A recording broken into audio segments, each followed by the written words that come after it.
இன்னும் சொல்லணும்னா, இந்தியாவில் இருக்கக்கூடிய எல்லா மாநிலங்களுக்கும் இந்திய மக்களுக்கும்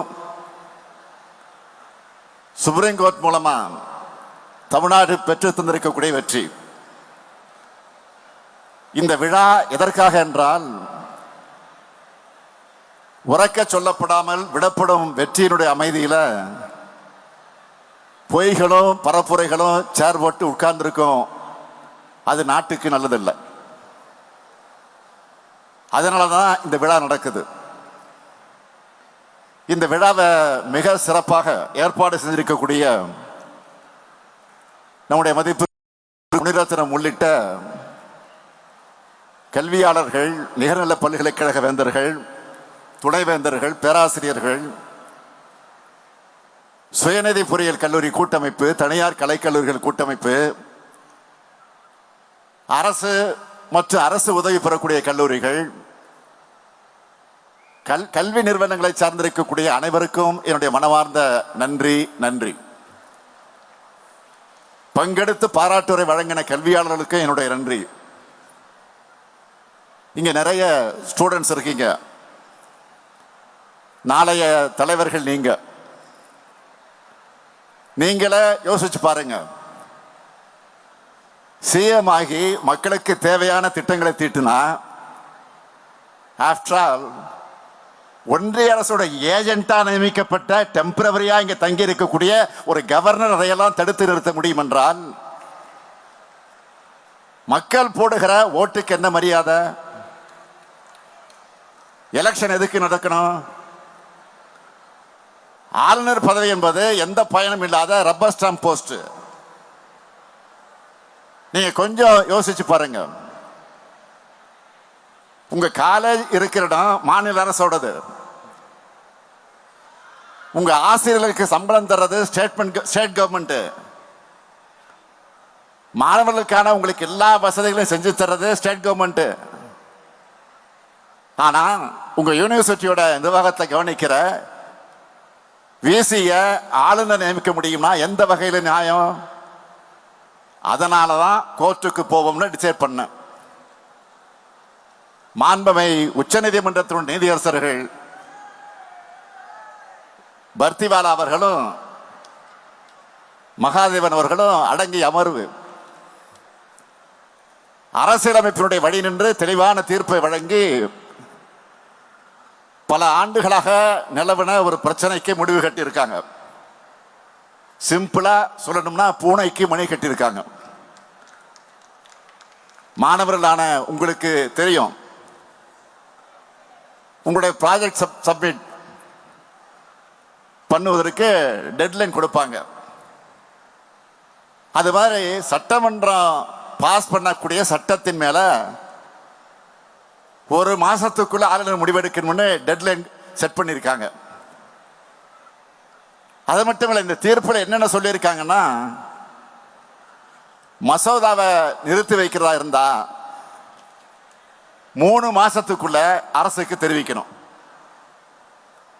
பிரசிடென்ட்டுக்கு அனுப்புறதா இருந்தா 3 மாசத்துக்குள்ள பண்ணணும்.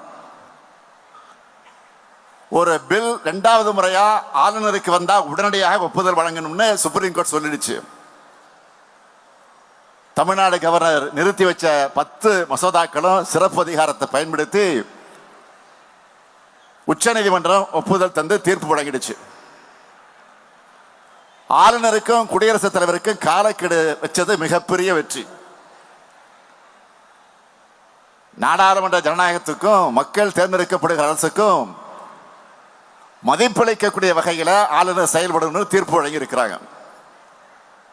இப்படி ஒரு கல்லுல பல மாங்காய்களை அடிச்சிருக்கிறோம். நான் கேட்கிறேன், பிரதமரோட உரிமையை பிரசிடென்ட் எடுத்துக்கிட்டா சும்மா இருப்பாங்களா? இந்த தீர்ப்பு வந்ததும் தாங்கிக்க முடியாம வைஸ் பிரசிடென்ட் சொல்றாரு. என்ன சொல்றாரு? நாடாளுமன்றம் பெரிய அதிகாரங்கள் கொண்டதுன்னு சொல்றாரு. ஏங்க, நாங்கள் அதைத்தானே சொல்றோம். சட்டமன்றத்துக்கு ஆளுநர்களை விட அதிக அதிகாரம் இருக்கா? இதையெல்லாம் நாங்க சொல்றதால நாங்க ஆளுநரோட அதிகார போட்டி நடத்தி கொண்டிருக்கிறோம் என்று யாரும் நினைச்சிட வேண்டாம். நமக்கு அவருக்கு தனிப்பட்ட ஏதாவது பகை இருக்கா? எதுவும் இல்லை. இப்போ ரீசெண்டா கூட ஆளுநர் மாளிகையில் நடைபெற்ற ஒரு நிகழ்ச்சிக்கு போயிருந்தேன். நல்லா தான் பேசிட்டு வந்தோம்.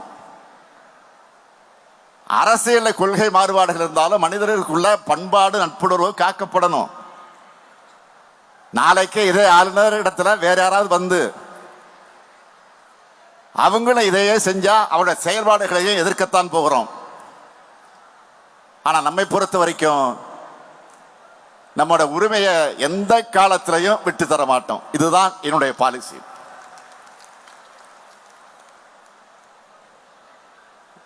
ஆனா என்ன பொறுத்தவரை தனிப்பட்ட முறையில் நீங்க கேட்டீங்கன்னா இதே ஆளுநர் தொடரணும்னு தான் என்னுடைய விருப்பம். தொடர்ந்தாதான் நமக்கு மக்களிடத்துல இன்னும் செல்வாக்கு வந்துகிட்டே இருக்கும், அவங்களுக்கு செல்வாக்கு போயிட்டே இருக்கும். செல்வாக்கு இல்லை அது வேற. இந்த தீர்ப்பை பத்தி நான் உங்ககிட்ட விவரிக்க காரணம், எதிர்காலத்தில் நீங்க வேலைகளுக்கு போகும்போதோ அல்லது வேறு இடங்களையோ அதிகார மேல்களால் பாதிக்கப்பட்டீங்கன்னா நீங்க நடத்துற போராட்டம் என்பது உங்களுக்கு மட்டுமல்ல, உங்களுக்கு பிறகு வரப்போகக்கூடிய அத்தனை பேருக்கு தீர்வு சொல்லக்கூடியதா அமையணும். அடுத்து இந்தியாவில் இன்னும் தேவையான துறைகளில் மாநிலங்களுக்கான உரிமைகள் முழுமையாக வழங்கப்படாமல் இருக்கு.